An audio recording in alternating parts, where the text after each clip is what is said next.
Hello, everybody. This is Matthew Brand, author of Magnum Creed, and I'm going to be branching off into doing writing advice. The reason being is it still allows me to talk about a variety of subjects while providing added value to listeners.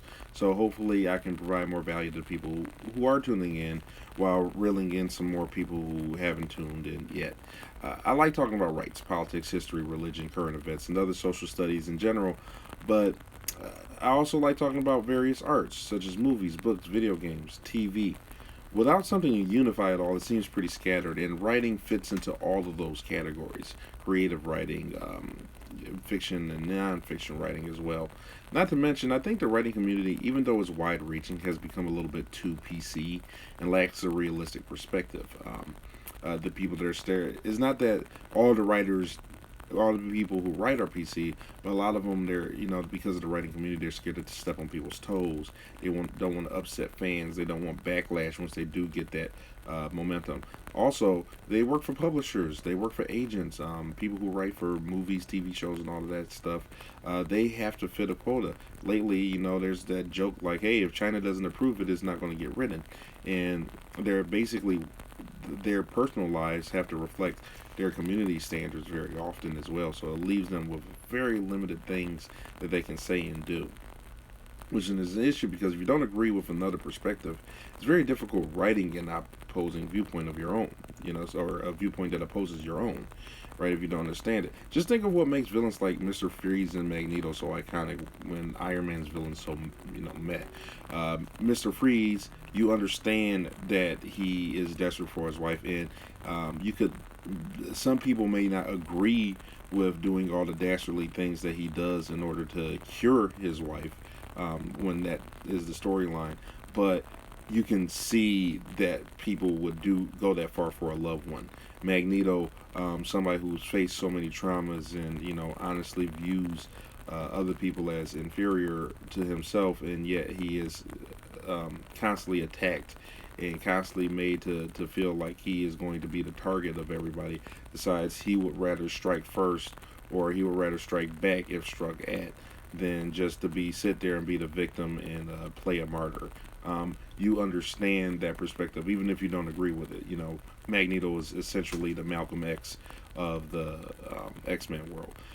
So people understand that perspective. It's not like there were not followers of Malcolm X. It's not like there are people weren't people like Mr. Freeze who were willing to go overboard for a loved one, or who were willing to say, you know what, never again, like Magneto. Also, you have other communities outside of creative writing, like religious communities and gun communities, stuff like that. They are more conservative, and they become more isolated lately.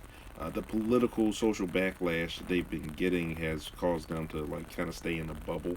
And it's not that they don't reach out and share their messages and speak up for what they believe in, but it's kind of like you're either with us or against us in a lot of ways, and without some type of branching perspective, right? There's not a lot of Christian movies, for example. There's not a lot of huge quality Christian writing, at least to me, that doesn't get like super cringy sometimes. Like there's some out there, but a lot of it, unless you're just reading into a deeper meaning, or a overall meaning from one thing to the next, you don't really dig that from something else. For example, Twilight is written by a Mormon writer. You can tell that there are influences in the writing, but that doesn't make the writing itself inherently Christian. But when you do see like a Christian movie on whatever crappy channel Christian movies comes on, the movie's garbage, and it doesn't really translate to helping other people. So then it just kind of stays within that community.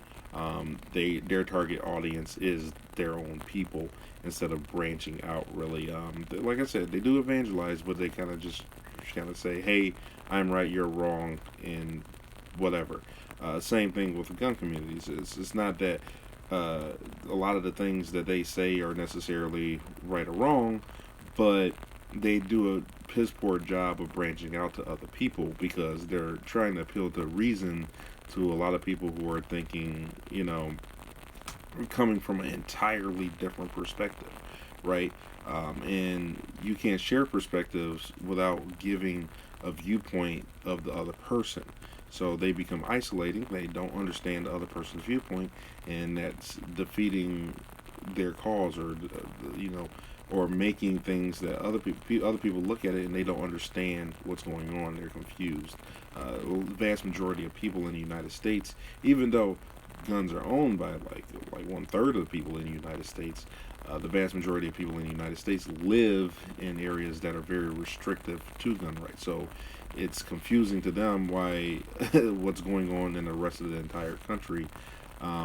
They themselves are confused because they don't get the whole outside perspective. Once again, it's not that one group is right or wrong. The problem is we're not meeting in the middle. There's no bridge here, and that's kind of what I'm hoping that this channel can be, is a bridge that connects, um, you know, all these different situations, viewpoints, topics, and stuff. A bridge that can connect them all together for people who are looking for a little variety and their writing advice or something like that.